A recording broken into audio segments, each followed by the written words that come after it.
13 லட்சம் கோடி கடன் வச்சுட்டு போயிருக்கு. தனிநபருடைய கடன் சுமையை வந்து எவ்வளோ நீ ஏற்றி வச்சிருக்கேன்னு தெரிஞ்சுக்கும் பொழுது அப்போது எந்த அளவுக்கு ஊழலை திமுக ரொம்ப அழகாக நேர்த்தியாக செஞ்சுருக்கின்றது நீங்கள் எக்ஸ்போஸ் ஆகி நிற்கிறாங்க. திராணி உள்ள திமுக நபர், திராணி உள்ள உதயநிதி, நீ எங்களை வந்து கொஞ்சம் கூட வெக்கம் இல்லாமல் சோஃபா மாடல்னு சொல்கிறீங்க. மிஸ்டர் மிட் நைட் மாடலு என்ன இன்றைக்கு 2 வருஷம் தான் சின்ன கட்சி, குழந்தை கட்சி அப்படி இப்படின்னு சொல்லக்கூடிய முதலமைச்சராக இருக்கக்கூடிய ஜோசப் விஜய் அவர்கள் வரலாற்றில் யாரும் செய்யாத ஒரு சாதனை செஞ்சுருக்காரு. என்னது, சட்டமன்றத்துக்குள்ள நுழையும் போது சிஎம்மாக நுழைஞ்சிருக்காரு. முதல் முறை இந்த ரெக்கார்டு இது வரைக்கும் யார்ட்டையுமே கிடையாது தம்பி. சட்டமன்றத்துக்குள்ள நுழையும் பொழுது சிஎம்மாக நுழைஞ்ச ஒரே தலைவன் தளபதி ஜோசப் விஜய், எங்கள் அண்ணன் தான். நீங்கள் அரசியல் ஆக்டிவிட்டிங்க ஆதரவு தான், புரியுதுங்களா? அவர் தான் ஓப்பனாக சேலஞ்ச் பண்ணுறான்ல, வா 2 பேரும் உட்காந்து நேருக்கு நேர் விவாதிப்போம், சவாலுக்கு தயார்னு கேட்குறாருல, வா. திமுகவுடைய கூடாரத்தை காலி பண்ணிட்டார், திருமாவளவனை இந்த பக்கம் கொண்டு வந்துட்டார். ஓகே, அப்போது இப்போ என்ன ஆகும்? தாவேக்காக்குள்ள என்ன சொல்றது, வரக்கூடிய கூட்டத்தை கட்டுப்படுத்துவதற்கு முடியல. நமக்கு அவ்வளோ பேர் வந்து நாளைக்கு ஒருத்தர் வந்துட்டே இருக்காங்கிற மாதிரி புதுசாக அதே மாதிரி ஆயிரக்கணக்கில் மக்கள் வந்து கொண்டே இருக்கிறார்கள். திமுகவிலிருந்து தாவேக்காவுக்கு வருவதற்கு தயாராகி புது தகவலாக இருக்கு. திமுகல இருந்து வரலங்கிறது தான் எல்லா கட்சியிலேருந்து வராங்க. திமுகல இருந்து யாரும் வராங்க. ஆஹோ, அப்படி இன்னைக்கு திமுக எப்படி பெரிய பெரிய புள்ளியா இல்லை ஏதாவது சின்ன புள்ளியா இல்லை சின்ன புள்ளியெல்லாம்? ஓகே, எம்எல்ஏக்கள். ஓகே, 29 எலெக்ஷன் வரப்போகுது, பிஎம் எலெக்ஷன். அதை விட்டு அடுத்த 31 சிஎம் தளபதி விஜய் தான் பிஎம் கேண்டிடேட். எதிர்காலம் வருங்காலம் தளபதி சொன்னது போல எல்லாரும் நல்லா இருக்கும், கான்ஃபிடண்டாக இருக்கின்றது. ஓகே,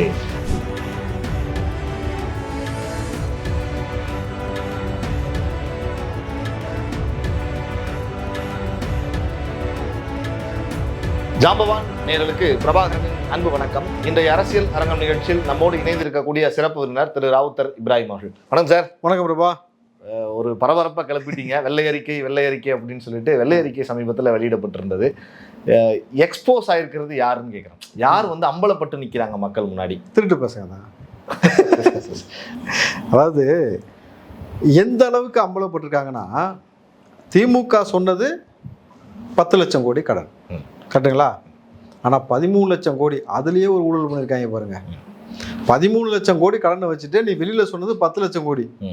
3 லட்சம் கோடி எங்க போச்சு? நம்ம இப்போ கரண்ட் சிஎம் சார் அதான் சொன்னார் இல்லையா, 10 லட்சம் கோடி கடன் வச்சுட்டு போயிருக்காங்க. அப்படிதான் சார் அவங்க சொன்னதானே அவர் சொன்னார். டாக்குமெண்ட்ல அதான் இருந்தாங்க. அவங்க அப்படி காமிச்சாங்க. பார்த்தா இப்போ உள்ள போய் ஆக்சுவலா என்ன இருக்குன்னு பார்க்கும்பொழுது 13 லட்சம் கோடி கடன் வச்சுட்டு போயிருக்கு. தனிநபருடைய கடன் சுமையை வந்து எவ்வளவு நீ ஏற்றி வச்சிருக்கேன்னு தெரிஞ்சுக்கும் பொழுது அப்போ எந்த அளவுக்கு ஊழலை திமுக ரொம்ப அழகா நேர்த்தியா செஞ்சிருக்கின்றது நீங்க எக்ஸ்போஸ் ஆகி நிற்கிறாங்க.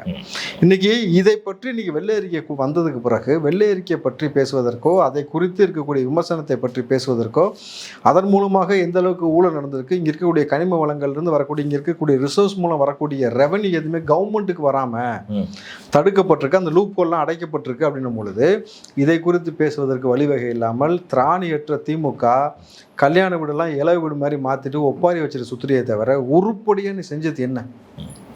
இப்போ இவ்வளவு கடனை வாங்கி வச்சு மக்கள் தலையில வந்து இவ்வளவு பெரிய வரி சுமை ஏற்றி வச்சு தனி மனிதனுடைய கடன் சுமை ஏற்றி வச்சுட்டு போயிருக்கல. அப்போ 10,000 கோடி முதலீடு வந்துன்னு சொன்னீங்களே எங்கள்கிட்ட, ஸ்டாலின் சொன்னீங்களே ஒவ்வொரு நாடாக போயிட்டு, அது எங்கே போச்சு? அரசாங்கம் இப்போ நீங்கள் தம்பி நீங்கள் நல்லா ஒரு விஷயத்தை யதார்த்தமாக யோசிச்சு பாருங்களேன். 2 கோடி நபர்கள் வந்து வெளிமாநிலத்தவர் வந்து தமிழ்நாட்டில் வேலை செஞ்சுட்டு இருக்கிறான்.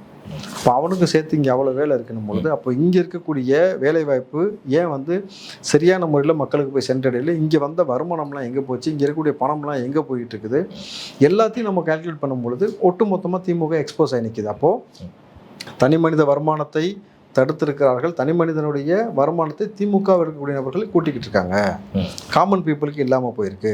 அந்த தனி மனித ஒழுக்கத்தை இன்னைக்கு வந்து மக்கள் மத்தியில் இல்லாத அளவுக்கு வந்து கஞ்சா அப்படின்னு ஹெராயினை போட்டு வளர்த்து வச்சுட்டு இவர்கள் இன்னமும் யோக்கியவான் மாதிரி இன்னைக்கு திமுக நபர்கள் பேசி கொண்டிருக்கிறார்கள். நீங்கள் அதே மாதிரி இங்கே இருக்கக்கூடிய மண் வளம், கனிம வளம், இயற்கை வளம் இது மூலமாக கிடைக்கக்கூடிய வருமானம் எதுவுமே அரசாங்க கஜானாவுக்கு வரல. ஆனால் பிடிஆர் பேசிய அந்த ஆடியோன்னு சொல்லி நம்ம ஒரு விஷயம் வெளியே வச்சு அதை நினைவுபடுத்த வேண்டிய அவசியம் இருக்கிறது. இன்னைக்கு கலைஞர் வாழ்நாள் முழுக்க சம்பாரிச்சதை 2 வருஷத்துல உதயநிதியும் சபரிசனும் சம்பாரிச்சிட்டாங்க, 30,000 கோடின்ற ஆடியோ வெளியே வந்துச்சா? அந்த ஆடியோ வெளியே வந்ததுக்கு பிறகு அந்த ஆடியோ உண்மையில்ன்ற மாதிரி கதை சொல்லப்பட்டது. ஆனால் உடனே பிடிஆர் மாற்றப்பட்டாரா? உடனே துறையிலிருந்து மாற்றப்பட்டாரா? அப்போது அதுக்கு நீங்கள் கனெக்ட் பண்ணி பார்க்கும்போது தெரியுதா, நீங்கள் எந்த அளவுக்கு வந்து சினிமா துறையும் சேர்ந்து ரெட் ஜெயினை வச்சு நீங்கள் ஆக்கிரமம் செஞ்சுக்கிட்டு இருந்தீங்க, எந்த அளவுக்கு அக்கிரமம் செஞ்சுக்கிட்டு இருந்தீங்க, எல்லா விஷயத்தையும் நீங்கள் மக்கள் மத்தியில் எக்ஸ்போஸ் ஆனதுக்கு பிறகு திராணி உள்ள திமுக நபர், திராணி உள்ள உதயநிதி, நீ எங்களை வந்து கொஞ்சம் கூட வெக்கம் இல்லாமல் சோஃபா மாடல்னு சொல்கிறேல்ல, மிஸ்டர் மிட் நைட் மாடலு, என்ன ஸ்கூல் பசங்க மாதிரி லீவு போடாமல் சட்டமன்றத்துக்கு வாங்க. கண்ணு வலிக்குது, காது வலிக்குது, வயிறு வலிக்குது, மீஸ் எனக்கு பர்மிஷன் வேணும், எங்கள் ஆயா செத்துச்சு, அம்மா செத்துச்சுன்னு கதை சொல்லுவாங்கல்ல, அந்த மாதிரி சொல்லாமல் சட்டமன்றத்துக்குள்ளே வாங்க. நாளைக்கு செந்தில் பாலாஜி கேள்வி எழுப்பப்படும், பதில் சொல்லுங்கள். உங்கள் துறை சார்ந்ததுக்கு முன்னாடி நீங்கள் துறை சார்ந்திருந்தீங்கல்ல, கேள்வி எழுப்பப்படும். சேகர் பாபு பதில் சொல்ல வேண்டியது இருக்கும். முக்கியமாக உதயநிதி துணை முதலமைச்சராக இருந்து நீங்கள் ஏர் ஷோன்னு ஒரு விஷயம் கலந்துக்கிட்ட முதல் நிகழ்ச்சியிலே 5 பேரை காவு கொடுத்துட்டு காசியப்பம் பாத்திரங்கள்லேருந்து கப்பு வாங்கிட்டு கொடுத்தான் பற்றி, அவன்கிட்ட கப்பு வாங்கிட்டு அவனுக்கு அரசாங்க வேலை கொடுக்கப்படும்னு அறிவித்த அறிவில் சிறந்த ஆகச்சிறந்த உதயநிதி அவர்கள் நாளைக்கு சட்டமன்றத்தில் கேட்கக்கூடிய கேள்விக்கு பதில் சொல்லணும். புரியுதுங்களா? கல்யாண வீடு இலை வீடாக பார்த்து ஒப்பாரி வச்சுக்கிட்டு உங்கள் தாத்தா எழுதின கதையை மாதிரியே இங்கே வந்து ஒரு கதை சொல்கிறது, சோஃபா மாடலு, சோஃபாவில் காசு வச்சு கொடுத்தாங்க, தங்கம் வச்சு கொடுத்தாங்க. திரும்ப வேற ஒரு தனியார் தொலைக்காட்சி நிகழ்ச்சியில் கூட அதை பற்றி சொல்லியிருந்தார். அப்படிலாம் நடக்கலை, அப்படி போகணும்னு எனக்கு அவசியம் இல்லை அப்படிங்கிற மாதிரி. தம்பி, யாருமே அப்படி வரல, அப்படி வர வேண்டிய அவசியம் இல்லை. வரக்கூடிய நபர்கள் எம்எல்ஏவா தேர்ந்தெடுக்கப்பட்ட, அதிமுகவில் தேர்ந்தெடுக்கப்பட்ட நபர்கள் அவ்வளோ பெரிய பதவியை தூக்கி போட்டு வர்றதுக்கான காரணத்தை அவர்களே சொல்கிறாங்களா இல்லையா? திமுகவை எதிர்த்து அரசியல் செய்வதற்காக உருவாக்கப்பட்ட அதிமுக, ஆனால் இவங்க 2 பேரும் சேர்ந்து ஆட்சி அமைப்பதற்கான முடிவு எடுக்கும் பொழுது இது சரியான சித்தாந்தப்படி போகலை, முழுக்க பிஜேபி என்ன நினைக்கிறதோ அதன்படி நடந்து கொண்டிருப்பதால் நாங்கள் வெளியில் வரோம், இவர்களுக்கு ஆளுமை திறனும் இல்லை, மக்களுடைய செல்வாக்கும் இல்லைன்னு தூக்கி எறிஞ்சிட்டு வராங்கல்ல. இன்றைக்கு 2 வருஷம் தான் சின்ன கட்சி, குழந்தை கட்சி அப்படி இப்படின்னு சொல்லக்கூடிய முதலமைச்சராக இருக்கக்கூடிய ஜோசப் விஜய் அவர்கள் வரலாற்றில் யாரும் செய்யாத ஒரு சாதனை செஞ்சிருக்காரு. என்னது? சட்டமன்றத்துக்குள்ள நுழையும் போது சிஎம்மா நுழைஞ்சிருக்காரு. முதல் முறை இந்த ரெக்கார்டு இது வரைக்கும் யார்ட்டுமே கிடையாது தம்பி. சட்டமன்றத்துக்குள்ள நுழையும் பொழுது சிஎம் நுழைஞ்ச ஒரே தலைவன் தளபதி ஜோசப் விஜய், எங்கள் அண்ணன் தான். அப்போ இந்த ரெக்கார்டு எந்த அளவுக்கு இருக்கு? அதே மாதிரி 2 திராவிட கட்சிகள், நாங்கள் தான் சொன்னோமோ 2 திராவிட கட்சி அடிச்சு துவம்சம் பண்ணி இன்னைக்கு வந்து களத்தில் நிற்கிறார் பொழுது இவ்வளவு பெரிய ஆளுமை மிக்க ஒரு நபராக இருக்கிறார். இனி எம்ஜிஆரை போல வந்து தளபதி விஜய் இருக்கிற வரைக்கும் அவருடைய ஆட்சி தான் தொடரும் என்பதற்காக அவரை நேசிச்சு அத்தனை பேரும் பதவி ராஜினாமா பண்ணிட்டு வராங்க. யாரையும் விலை கொடுத்து வாங்க வேண்டிய அவசியம் எங்களுக்கு இல்லை தம்பி. நீ என்ன திருட்டுத்தனம் பண்ணி அதான் உன் மைண்டுக்கு வரும், புரியுதுங்களா? ஆனால் நம்ம அந்த மாதிரி செய்ய வேண்டிய எந்த அவசியம் இல்லைனால ஒரு நேர்த்தியான ஒரு ஆட்சி, ஒரு வெள்ளை அறிக்கை கொடுத்துருக்கிறோம். இதை பற்றி சுவாரஸ்யமான விவாதங்கள் நடைபெறும். 6 கோடி பேர் பார்த்துக்கிட்டு இருந்த இடத்துல நாளைக்கு 8 கோடி பேர் பார்ப்போம் பாருங்க. ஒட்டுமொத்த தமிழ்நாடு நாளைக்கு பார்க்கும். இந்த கடந்த முறை நடந்த சட்டமன்ற நிகழ்ச்சிகளை ரொம்ப ட்ரோல் பண்ணாங்க திமுக தரப்புல. பார்க்குறப்ப பேசவே இல்லை, ஸ்பீச்லாம் வந்து ஸ்டேஜில் தான், ஸ்கிரிப்ட் இருந்தால் தான் பேசுவார். சட்டமன்றத்தில் பார்த்தீங்களா மௌனமாக இருந்தார், அங்கே ஆஃப் மோடுக்கு போயிட்டாருங்கிற மாதிரிலாம் விமர்சனம் பண்ணியிருந்தாங்க. தோத்து போனவே அப்படி தான் பைத்திய மாதிரி பேசுவான் தம்பி. ஓகே, அவ்வளோ பேசின விஷயம் உனக்கு தெரியல. நீ வந்து எந்த ஒன்று சொல்லிட்டு வெளிநடப்பு வந்துட்டு ஓடி போயிட்டு நீ வெளியில் போய் வீராப்பா பேசுகிற. இங்கே வா, நாளைக்கு வா பேசுவோம், களத்துக்கு வா பேசுவோம். இல்லாட்டி உதயநிதி அவர்கள்ட்ட ஆக்ஷன் கிங்னு சொல்லுவோம்ல, அர்ஜுன் அவர்கள் சினிமாவில், இன்றைக்கி அரசியல் ஆக்ஷன் கிங் ஆதவ அர்ஜுனா தான், புரியுதுங்களா? அவர் தான் ஓப்பனாக சேலஞ்ச் பண்ணுறான்ல. வா, 2 பேரும் உட்காந்து நேருக்கு நேர் விவாதிப்போம், சவாலுக்கு தயாரான்னு கேட்குறாருல. வா, நீ தயாரா? அவரோட சேர்ந்து விவாதிக்க தயாரா? இல்லை என்னோட வா, பேசுவோம். எதை பற்றி பேசணும்? தமிழை பற்றி, மொழியை பற்றி, இலக்கணத்தை பற்றி, சிற்பத்தை பற்றி, கலைகளை பற்றி, குடும்பத்தை பற்றி, இங்கே இருக்கக்கூடிய தற்சார்பு முறையை பற்றி, பொருளாதாரத்தை பற்றி, எதை பற்றி பேசணும்? வா பேசுவோம். எதை பற்றியுமே பேசாமல் உக்காந்து மிட் நைட் மாடலு தேட வேண்டியது, ரீட்வீட் போட வேண்டியது, தடவ வேண்டியது, எங்கள்கிட்ட வந்து சோஃபா மாடல்னு சொல்ல வேண்டியது. சோஃபாலே குத்த வச்சு சோஃபாலே படுத்து கிடந்தா உனக்கு அதான் தோணும். புரியுதா? காட்டாட்சி நடக்குது, சட்டம் ஒழுங்கு பிரச்சனை எப்படி இருக்கு, பாலியல் வன்புணர்வு சம்பவங்களும் தொடர்ந்து நடந்துகிட்டே இருக்கு. ஒரே நாள்லயே கிட்டத்தட்ட 4-5 சம்பவங்கள் அன்னைக்கு நடந்ததுன்னு நினைக்கிறேன். அன்னைக்கு இது குறித்தெல்லாம் முதல்வர் பார்க்கல. ஆனா வந்து நடிகர்களை தொடர்ந்து பிரபலமான நடிகர்களை சந்திச்சுட்டு இருக்காரு. அதுக்கு மட்டும் நேரம் இருக்கா? இது குறித்து பேசுறதுக்கு நேரம் இல்லையாங்கிற மாதிரியான கேள்விகள் சமூக ஊடகங்கள்ல திமுக தரப்புல இருந்து வைக்கப்பட்டிருந்தது. எப்படி பாக்குறீங்க அந்த கேள்வி? 5 வருஷத்துல உச்சபட்சமான காட்டாட்சி திமுகவுடைய ஆட்சி. மக்கள் ஒத்துக்கிட்டாங்க. அதனால தான் இன்றைக்கி திமுகவை தூக்கி அடிச்சிருக்கிறாங்க. எம்எல்ஏவை கூட வரவிடாமல் ஸ்டாலினை தோக்கடிச்சிருக்கிறாங்க. உச்சபட்ச கூட்டு பாலியல் வன்புணர்வு நடந்த திமுக ஆட்சியில், உச்சபட்சமாக கஞ்சா போதையில் வந்து பெண்கள் மீதும் குழந்தைகள் மீதும் அத்துமீறிய திமுகவில், உச்சபட்சமாக கள்ளசாராயம் நடந்தது அந்த ஆட்சியில், உச்சபட்சமாக இவ்வளவு செஞ்ச அந்த விஷயத்தை 5 வருஷமாக ஊற்றிட்டேன். அதிமுக அதுக்கு முன்னாடி என்ன பண்ண? அதே மாதிரி டாஸ்மார்க்கை கொண்டு வந்து கொடுத்து குடிக்க வச்சு பழக்கிட்டீங்க. இவங்க ஹெராயின், மெத்து, கஞ்சான்னு சொல்லி திமுக கொஞ்சம் அட்வான்ஸ் வெர்ஷனில் போய் மக்களை பழக்கப்படுத்தின பிறகு ஆட்சி மாறின உடனே அத்தனை பேரும் நிப்பாட்டிடுவானா? அத்தனை பேரும் திருந்திடுவானா இல்லை அத்தனை பேர் தற்கொலை பண்ணிப்பானா? அப்போது நீ எதை விதைச்சிட்டு போனியோ அது நீங்கள் நடந்துக்கிட்டு இருக்கு. அந்த நபர்களை அரெஸ்ட் பண்ணுவதும் அந்த விஷயத்தை களை எடுப்பதற்கான வேலையை இன்றைக்கி தொடர்ந்து செஞ்சுக்கிட்டு இருக்கிறோம். நீங்கள் தொடர்ச்சியாக இவ்வளோ விஷயத்தை ஊக்குவித்து இவ்வளோ விஷயத்தை வந்து செய்ய வச்ச நீங்கள் ஒரே மாதத்திற்குள்ளே இந்த சேட்டைகள் செய்கிறது எல்லாத்தையுமே அடங்கிடணும்னு சொன்னாக்கா எப்படி சாத்தியம்? அவன் தான் தனி மனித ஒழுக்கம் இல்லாமல் அவனை தான் போதைக்கு உள்ளாக்கி நீங்கள் மெத்தபெட்டமெல்லாம் எடுத்துக்கிட்டா அவன் என்ன மனநிலையில் எடுக்கிறானோ எடுக்கும்பொழுது அவனுக்கு வந்து ஒரு பெண்ணின் மீது இச்சை இருந்துச்சுன்னா அந்த 5 நாளைக்கு அதே புத்தி தான் இருக்குமா. கோபமாக இருந்தானா எடுத்துக்கிட்டானா 5 நாளைக்கு கோபமாக இருப்பான். எவனையாவது கொல்லணும்னு தோணுச்சுன்னா கொல்றது மட்டும்தான் மோட்டிவாக இருக்கும். அப்போ அந்தளவுக்கு ஊற்றி வச்சுட்டு ஜாஃபர் சாதிக்கு ஒருத்தனை கட்சியில் வச்சிருந்த எவன் அயலக பிரிவு வச்சுருந்து அவனை கொண்டு போய் சர்வதேச லெவலில் மெத்து கிடக்கத்தை வச்சு அவனை வந்து கிட்டத்தட்ட 2000 கோடி அதில் சம்பாரிச்சான்னு சொல்லி எல்லா செய்தியும் நம்ம பார்க்க முடிச்சிடும் பொழுது நீங்கள் ஒரு மாதத்திற்குள்ள இந்த ஆட்சியை பற்றி விமர்சிப்பதற்கு உங்களுக்கு தகுதி திறனே கிடையாது. ஆனால் உங்கள் ஆட்சியில் எஃப்ஐஆர் கூட போடலை.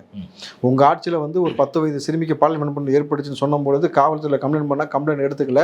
அரசியல் தலையீடு இருந்து பெற்றோரை நிர்வாணப்படுத்தி அடைச்சாங்க. கம்ப்ளைண்ட் கொடுத்த ஒருத்தனை போலீஸ் வந்து ஒருத்தனை பல்ல பிடுங்குச்சா? பல்ல பிடுங்க. அப்போ உச்சபட்சமாக காவல்துறையை கரங்களையும் கட்டி போட்டு காவல்துறைக்குள்ளேயும் நீங்கள் இன்ஃப்ளூயன்ஸ் பண்ணி ஞானசேகரன் ஒருத்தவன் எவன் அவர் வீட்டில் உட்காந்து மாசு பிரியாணி சாப்பிட்டு இருந்தார். அண்ணா யூனிவர்சிட்டியில் போனானா தொடர்ச்சியாக தமிழ்நாட்டில் எல்லா விதமான அயோக்கியத்தனத்தையும் பண்ணிட்டு இன்றைக்கி உத்தம மாதிரி தோத்துட்டு கேவலமாக வந்து நின்றுக்கிட்டு நீங்கள் வந்து எங்களை வந்து குறை சொல்வதற்கு உங்களுக்கு எந்த திராணியும் அருகதையும் கிடையாது. இதை களை எடுக்கக்கூடிய பணியை காவல்துறை செஞ்சுக்கிட்டு இருக்கு. இன்றைக்கி தொடர்ச்சியாக ஆபாசமாக பொதுவெளியில் வச்சு பேசக்கூடிய நபர்கள் கைது செய்கிறோம். இன்றைக்கி முக்தார் போன்ற நபர்கள் மீது குண்டாஸ் பாயப்பட்டிருக்கு. அடுத்து நக்கீரன் கோபால் மீது வந்து வழக்கு வந்து 261 வழக்கு நிலுவையில் இருக்கும் பொழுது 4 இருக்கிற பொழுது அவரையும் விசாரித்து கைது செய்யணும். சிவாஜி கிருஷ்ணமூர்த்தியை கைது செய்ய வேண்டும். இது போல் வந்து ஆபாசமாக பேசிக்கொண்டு தெரியக்கூடிய எல்லா நபரையும் கைது செய்யணும். அதேமாதிரி இங்கே எந்த வழியில் வந்துச்சு அந்த லூப் ஹோலை கட் பண்ணணும், அதை அடைக்கணும்னு சொல்லி அதற்கான வேலையை காவல்துறை துரிதமாக செய்து கொண்டிருக்கணும் பொழுது இதற்கு மேலே என்ன செய்ய முடியும்? தம்பி நீங்கள் ஒரு 6 மாதமாவது டைம் நாங்கள் வந்து எடுத்துக்கிறோம். நீங்கள் தாவேக்காய் கொடுத்து விமர்சிக்க மாட்டோம் நீங்கள் தானே சொன்னீங்க. அப்போ அதுக்குள்ளே வந்து இந்த மாதிரி நடக்கக்கூடிய சம்பவத்திற்கு உங்கள் ஆட்சியில் வந்து எஃப்ஐஆரே போடாமல் கம்ப்ளைண்ட் கொடுக்க வந்தவனை அடித்ததும் அண்ணா யூனிவர்சிட்டியில் பாதிக்கப்பட்ட பதிவு செய்யறதுங்கிறதே பெரிய சிக்கலா இருந்தது. சிக்கலை தாண்டி பாதிக்கப்பட்ட பெண்மணியுடைய தரவுகளை வெளியிட்டாங்க. என்ன மொத்த விவரங்களையும் வெளியிட்டாங்க. காவல்துறையை வந்து நீங்க பார்த்தீங்கன்னா ஞானசேகர் வழக்கில் வந்து அவங்க கூட இணக்கமா இருந்தாங்கன்னு சொல்லி வந்து நீங்கள் அந்த செய்தியை நம்ம பார்க்க முடிச்சிடும் பொழுது அப்போ மோசமான ஒரு ஆட்சி இங்கே வந்து வேங்க வெள்ள மலம் கலந்துட்டு பாதிக்கப்பட்டவன் அந்த நபர்கள் மீது கேஸ் போட்டு அவங்களே உள்ள வைக்கக்கூடிய அரசியல் அழுத்தத்திற்கு உள்ளாக்கப்பட்டாங்கன்றதையும் நம்ம பார்த்தோம் பொழுது ஒரு முறை இல்லை 2 முறை வந்து இன்னைக்கு வந்து கலாச்சார மரணம் உங்கள் ஆட்சியில் தொடர்ந்துச்சு. செய்யப்பட்டார்கள். ராணுவ வீரர்கள் கனிம வளத்தை தடுத்த நபர்கள் வெற்றி படுகொலை செய்யப்பட்டார்கள். ஊடக வீரர்கள் தாக்கப்பட்டாங்களா? திருப்பூர்ல ஒருத்தன் ஓடி ஒளிஞ்சானா? அதே மாதிரி பார்த்தீங்கன்னாக்கா 2 ஊடக வீரர்களை கடத்தி கொண்டு போய் அடிச்சிங்களா? கிட்னி திருடி நடந்துச்சா உங்க ஆட்சியில்? வந்து என்ன நடக்கல உங்க ஆட்சியில்? மக்களை வந்து ஒவ்வொரு முறையும் மழை வெள்ளம் வரும்பொழுது தான் சென்னை, செங்கல்பட்டு, காஞ்சிபுரம், திருவள்ளூரில் வந்து மக்களை வந்து பேர் அப்படி என்ன சொல்கிறது எந்த கவலையுமே இல்லாமல் நீங்கள் சொகுசாக உட்காந்துட்டு மக்களை வந்து தவிக்க விட்டு பரிதவிக்க விட்டு எண்ணூர் நம்ம போய் பார்த்தோமா தம்பி? இடுப்பளவு மார்பளவு தண்ணியில் வந்து நின்று கொண்டே மலம் கழிச்சோம்னு சொல்லக்கூடிய அந்த அவலத்தெல்லாம் உங்கள் ஆட்சியில் தான் பார்த்தோம். அதை அடக்கி வச்சு ஆசன வாயில வந்து கம்பியை வைத்து ஏற்றுவதை போல வலி வேதனையோடு நாங்கள் இருந்தோம். மாதவிடாய் காலத்தில் வந்து அந்த தண்ணீருக்குள்ளே இருந்து இன்ஃபெக்ஷன் ஆச்சு. நாங்கள் என்ன அது வந்து படம் பிடிச்சி காட்டவா முடியும்னு சொல்லி பெண்கள் எவ்வளோ பேர் கதறினாங்க. எவ்வளவு மோசமான ஒரு ஆட்சியை கொடுத்துட்டு வெக்கமெல்லாம் வந்து நீங்கள் பேசுகிறீங்க. 40 நாள் தான் இருக்குது. 40 நாளில் எந்த அளவுக்கு நடவடிக்கை எடுக்கணுமோ, எந்த அளவுக்கு அடுத்தடுத்த கட்டத்தை கொண்டு போகணுமோ, சிங்கப்பெண்கள் திட்டத்தை கொண்டு வரணுமோ, இது தாண்டி லஞ்சம் வாங்கக்கூடிய நபர்கள் எல்லாத்தையும் வந்து சஸ்பெண்ட் பண்ணியிருக்காங்க. 200 பேருக்கு மேலே சஸ்பெண்ட் ஆயிருக்காங்க. காவல்துறையில் தவறு செய்யக்கூடிய நபர்களை சஸ்பெண்ட் பண்ணியிருக்காங்க. அடுத்தடுத்து துரித நடவடிக்கை எடுத்துகிட்டே இருக்கணும் பொழுது ஒரு ஆட்சி 40 நாளில் இவ்வளோ விஷயம் செஞ்சுடுது. நீங்கள் பொறுத்து வந்து பாருங்கள், ஒரு வருஷத்துக்குள்ளே இந்த எந்த பிரச்சனையுமே இல்லாமல் ரெக்டிஃபை ஆகும். அங்கே ஒன்று இங்கே ஒன்று வந்து அவனே ஏதாவது திமிரெடுத்து செய்வான் தெரியுமா? அந்த போகிற வழக்குகள் தான் இருக்குமே தவிர மிச்சம் இது போன்ற திமிர்த்தனத்தில் இங்கே தமிழ்நாட்டுக்குள்ளே என்ன வேணால் செய்யலாம் அப்படின்னு ஒரு ஆணவ போக்கில் இருக்கான்ல, அது நடக்காது. ஏன்னா தாஜ் ஹோட்டலில் தாக்குதல் நடந்துச்சு, ஞாபகம் இருக்கா தம்பி? மும்பையில் வந்து அந்த மாதிரி தாக்குதல் நடந்த பொழுது அந்த தீவிரவாதியை கைது செய்யும் பொழுது அவன் சொன்ன வார்த்தை என்ன தெரியுமா? இந்தியாவில் காசு இருந்தால் என்ன வேணால் செய்யலாம் அப்படின்னு அவன் பதிவு செய்ய தான் நம்ம செய்தி பார்த்தோம். அப்போது அதே போல் தமிழ்நாட்டில் வந்து நம்ம என்ன வேணாலும் செய்யலாம், அந்த கொடியை மாட்டினாக்கா என்ன வேணாலும் செய்யலாம். சம்பவம் நடந்துச்சு, நம்ம ஈசிஆரில் பார்த்தோம்ல.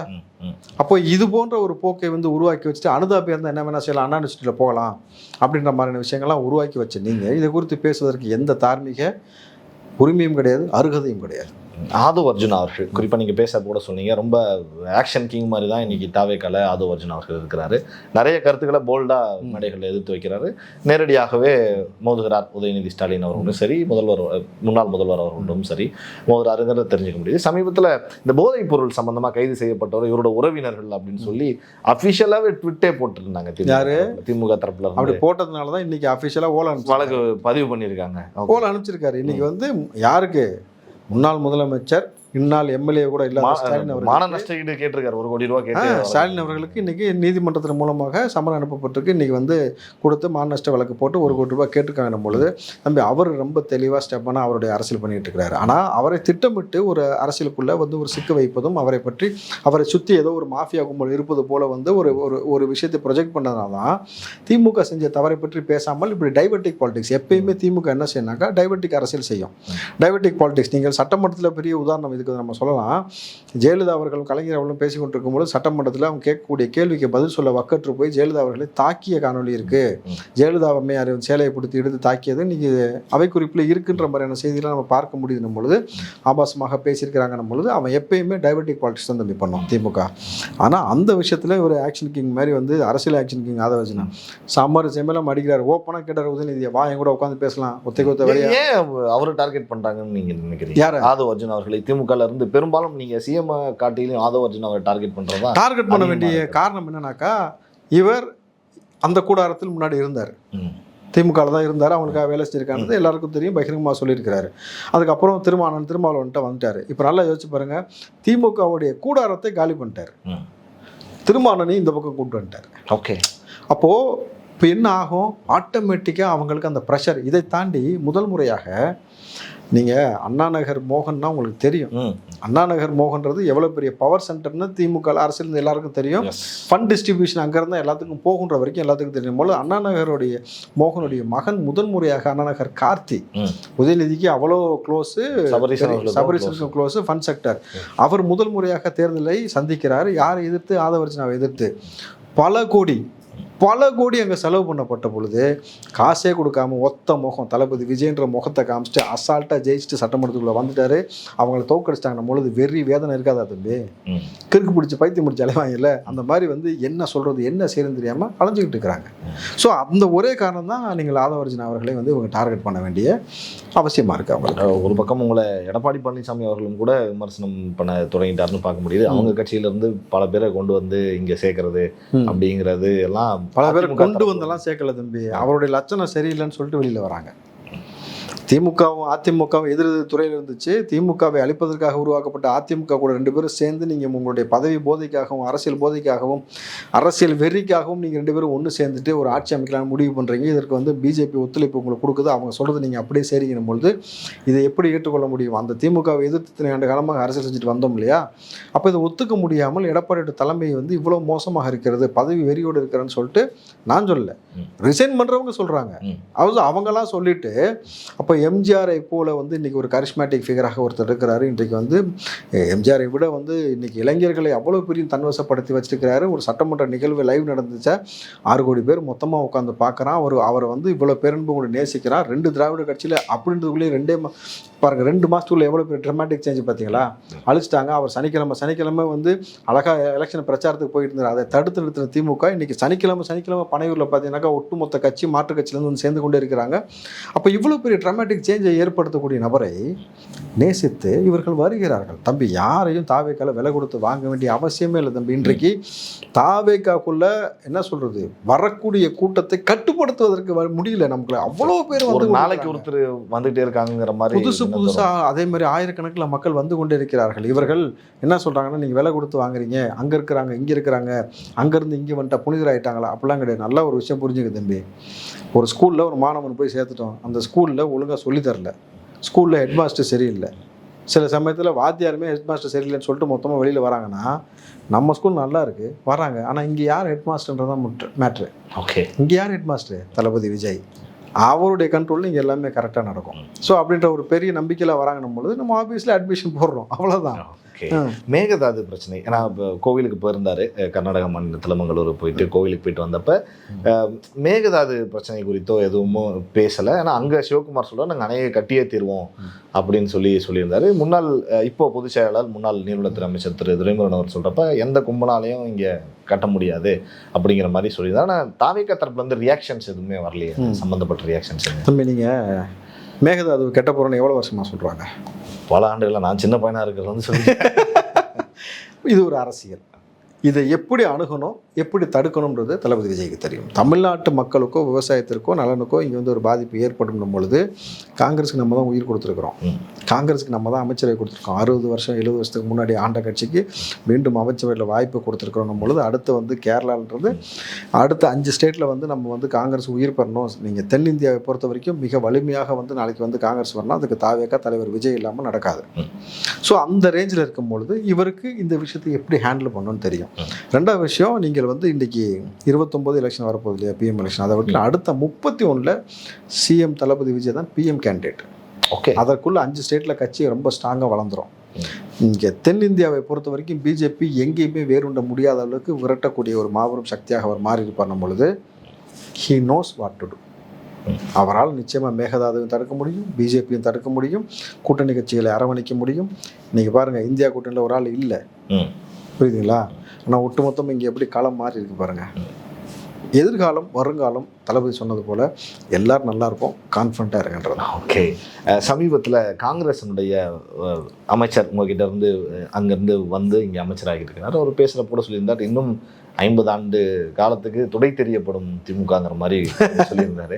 ரொம்ப கொந்தளிச்சு போயிட்டாங்க. எப்படி பார்க்குறீங்க அந்த கருத்து? இல்லை, அதான் யதார்த்தமான உண்மை.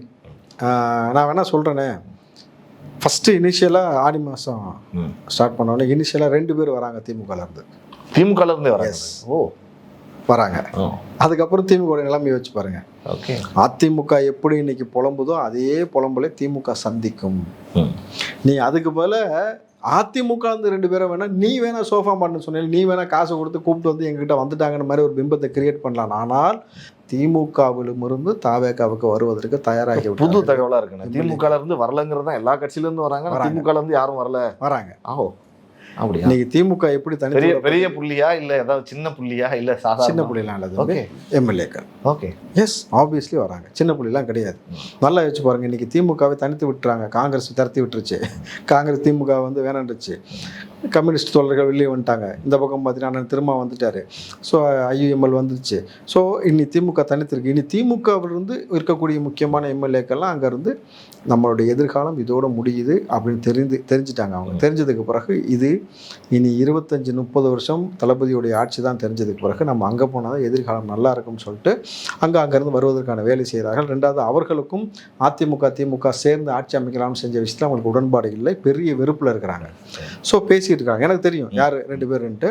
நீங்கள் வரும்போது பாருங்கள், அடுத்த திமுகவும் புலமும் அதையும் நம்ம பார்க்க தான் போகிறோம். ஓகே. இறுதி ஒரே கேள்வியோட நிறைவு செய்யலாம் அப்படின்னு நினைக்கிறேன். ஊழலுக்கு எதிராக அதெல்லாம் திமுக செஞ்சிச்சு, அதனால தான் வரப்ப இப்போது எனக்கு வந்த தகவல் உங்ககிட்ட நான் அதை கிளாரிஃபை பண்ணிக்கணும்னு நினைக்கிறேன். வழக்கறிஞர் உங்களுக்கு தெரியும், பிபிஇ இருக்காங்க, ஏபிபிபி இருக்காங்க, நீதிமன்றங்களில் இந்த கடந்த காலங்களில் திமுக அவங்களுக்கு சார்ந்து யார் ஆட்சியில் இருக்காங்களோ அவங்கள போடுவாங்க. இப்போ தாவேகாவுடைய ஆட்சியில் 10 லட்சம்லேருந்து 5 லட்சம் வரைக்கும் கேட்குறாங்கங்கிற மாதிரியான தகவல்களை நீதிமன்றங்கள்லேயே என்னால் கேட்க முடிஞ்சது. அப்படி ஒரு சில விஷயங்கள் வந்தது. உண்மையா தம்பி? அதெல்லாம் வந்து இவர்கள் கிளப்பிடக்கூடிய வதந்தி. நல்ல ஒரு விஷயம் புரிஞ்சுங்க. இன்றைக்கி அமைச்சர் ராஜ்மோகன் அவர்கள் சொன்ன வார்த்தை, என்ன தெரியும் அப்படின்னு சொல்லிட்டு எவனாவது வந்தானா நல்லா தயவு செஞ்சு அவனுக்கு கிட்ட சேர்க்காதீங்க, அவனுக்கு என்ன தெரியாது, அதை செஞ்சு தரேன் இதை செஞ்சு தரேன்னு சொன்னாக்கா நம்பாதீங்க. ஆதவர்ஜின் அதே மாதிரி அந்த துறையிலேருந்து வெளிப்படையாக டெண்டர் விடப்படுகிறது. கமிஷன்றது ஒன்று கிடையாது. டாஸ்மார்க்கில் அதே மாதிரி நீங்கள் அந்த கொள்முதலேருந்து இதுக்கு போகிறதெல்லாம் கிடையாதுன்னு சொல்லியாச்சு. அப்போது இன்றைக்கி அரசாங்கத்துறை நீங்கள் அலுவலகங்களில் பார்த்தீங்கன்னா லஞ்சம் வாங்க பயப்படுறான். எந்த இடத்துல என்ன நடக்கும்னு தெரியாது. காவல்துறை எவ்வளோ பேர் சஸ்பெண்ட் பண்ணியிருக்காங்க நீங்கள் பார்க்குறீங்க. அரசாங்க ஊழியர்களை எவ்வளோ பேர் சஸ்பெண்ட் பண்ணியிருக்காங்க பார்க்குறீங்க. தளபதி விஜய் அவர்கள் ஒரே விஷயம் தான் சொன்னார், நானும் அரசாங்க பணத்தை தொட மாட்டேன், மக்கள் பணத்தை தொட மாட்டேன், யாரையும் தொடவும் விட மாட்டேன்றதுல ரொம்ப ஸ்டெடியாக இருக்கிறாரு. இருக்கக்கூடிய எம்எல்ஏ அமைச்சர்கள் கொடுத்த ஒரே இன்ஸ்ட்ரக்ஷன் என்னக்கா, மாத சம்பளம் உங்களுக்கு வருது, நீங்கள் அமைச்சர், நீங்கள் என்ன பணிக்காக வந்தீர்களோ அதை திறன்பட செய்யணும்ட்டு. 30 வருஷமாக எந்த எதிர்பார்ப்பும் இல்லாமல் போஸ்டர் ஒட்டிட்டு கை காசு போட்டு போஸ்டர் ஒட்டாங்க தம்பி. அவங்க வந்து அவங்களுக்கு என்னெல்லாம் நலத்திட்ட உதவி செய்ய முடியுமோ செஞ்ச நபர்கள் இவ்வளோ பெரிய பொறுப்பு அங்கீகாரம் கொடுக்கும்பொழுது அவங்க ஏன் தம்பி தேவையில்லாமல் போய் செய்யப்படுறாங்க?